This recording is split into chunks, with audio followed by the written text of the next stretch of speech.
Bonjour Lionel. Bonjour Juan. À Cotonou, au Bénin, soyez le bienvenu. Nous vous écoutons. Merci. Juan, ce dimanche, le Mali, le Niger et le Burkina Faso ont annoncé leur retrait de la CEDEAO. Je voudrais savoir les procédures prévues par les tests afin de se retirer de cette communauté. Alors, Ensuite, oui. quelle va être la suite des démarches pour ces trois pays? Alors, pour vous répondre, Serge Daniel est avec nous. Bonjour Serge. Juan, bonjour. Correspondant régional sur le Sahel, que stipule le traité de la CEDEAO pour tout État qui désire se retirer de l'organisation ouest-africaine? Alors, ce qu'il faut savoir, c'est que c'est la conférence des chefs d'État et de gouvernement de la CEDEAO qui est l'instance suprême de décision pour l'admission ou le retrait d'un membre. Alors, le départ du Mali, du Burkina Faso et du Niger n'est toujours pas acté. Il faut un délai d'1 an après la notification pour que le retrait soit acté. C'est l'article 91 du traité qui le dit.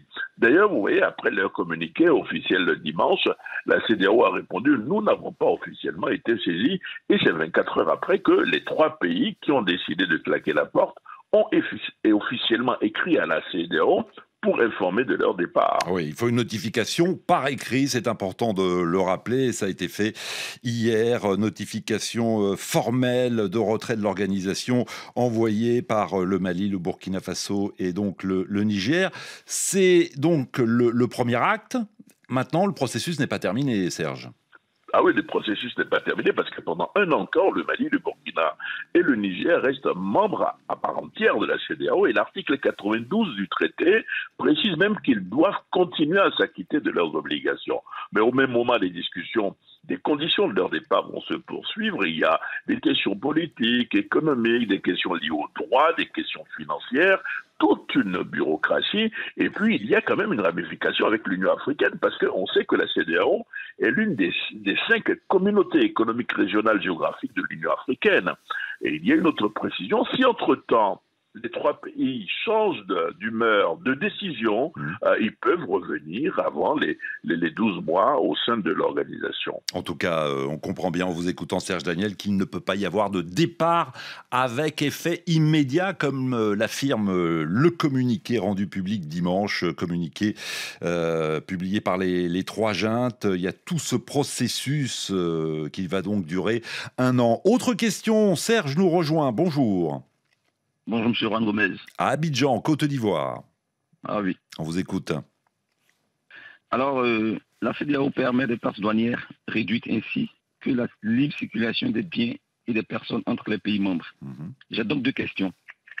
Quelles conséquences le retrait peut avoir sur les échanges commerciaux de la région? Serge Daniel, cette décision aura forcément des effets, notamment sur la circulation des biens? Ah oui, tout à fait, parce que la CEDEAO ambitionne quand même d'être une union économique et monétaire qui comporte 5 étapes. Zone de libre-échange, union douanière, marché commun, union économique et enfin, union monétaire, la monnaie commune ou monnaie unique.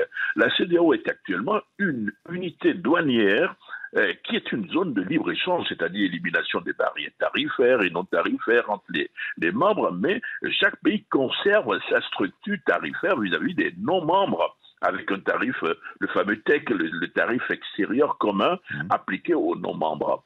Une fois le retrait acté des membres de l'Alliance des États du Sahel, c'est-à-dire le Mali, le Niger, le Burkina Faso, le TEC s'appliquera à ces 3 pays. Oui, et il faut quand même préciser que ces 3 pays appartiennent aussi à l'UMOA, l'Union économique monétaire ouest-africaine. Oui, voilà que ça se complique. L'Union économique et monétaire de l'Afrique de l'Ouest, dont les 8 membres appartiennent également à la CEDEAO. Donc l'UEMOA ambitionne, elle, d'être une union économique et monétaire, mais s'approche plutôt, je dirais, de marché commun, c'est-à-dire union douanière plus libre-échange, la libre circulation des personnes et des biens et des facteurs de production. Donc l'Alliance des États du Sahel sera certes exemptée de barrières tarifaires et non tarifaires des 5 autres pays membres de l'UEMOA, mais elle sera soumise au fameux TEC, le tarif extérieur commun, des 12 autres membres de la CEDEAO dès que le retrait de la CEDEAO sera acté. Il faut quand même ajouter, Juan, que vis-à-vis des autres pays de la CEDEAO, le Mali, le Burkina et le Niger pourraient également créer de nouvelles taxes. Ouais. Alors c'était technique, un peu compliqué, mais effectivement c'est important de rentrer dans ces détails. Serge, vous disiez avoir 2 questions. Exactement, M. Juan. Allez-y. Alors, comment va évoluer la situation des ressortissants de ces pays dans les pays membres de la CEDEAO? Ah, ça c'est une bonne question, et d'ailleurs plusieurs auditeurs l'ont évoqué hier dans la deuxième partie de l'émission. Serge Daniel. Oui, ça c'est la question de la libre circulation des biens et des personnes. Aujourd'hui, les habitants des 15 pays membres de la CEDEAO peuvent se déplacer dans l'espace sans visa pendant au moins 3 mois. Il y a le passeport, la carte d'identité de la CEDEAO, sans beaucoup de tracasseries administratives. Ces mêmes populations, vous le savez, peuvent s'installer dans l'espace. Si au bout d'un an, le Mali, le Niger et le Burkina ne reviennent pas sur leurs décisions, si on n'arrive pas à les convaincre, leurs, je dirais, 69 à 70 millions d'habitants ne sont plus membres de la CEDEAO. Il va falloir avoir des visas. Ça va être un peu plus compliqué pour eux, disons-le. Oui, des visas et aussi des cartes de séjour. C'est ce que signalaient hier plusieurs de nos auditeurs. Restez avec nous encore quelques instants, Serge Daniel. Je vous le disais tout à l'heure, nombreuses sont les questions reçues au standard. Bonjour Ulrich. Bonjour. À Yaoundé, au Cameroun. Oui. Nous vous écoutons. Bon, je voudrais savoir si le départ du Mali, du Burkina et du Niger signe le développement plus important de l'AES en Afrique de l'Ouest. L'AES, l'Alliance des États du Sahel, vous en parliez tout à l'heure, Serge Daniel, créée, si ma mémoire est bonne, en septembre dernier. Oui, tout à fait. C'est quand même ces 3 pays, c'est quand même constitue un marché de près de 70 millions d'habitants. C'est quelque chose. Et dans ces 3 pays ensemble couvrent une superficie de 2 700 000 km². S'ils partent, je dirais qu'ils vont manquer à la communauté leur sol, leur sous-sol, leur regorge quand même, par exemple, de matières premières. 3 pays tout de même, Serge Daniel, qui sont enclavés. Tout à fait, pas d'accès à la mer, ce n'est pas un atout.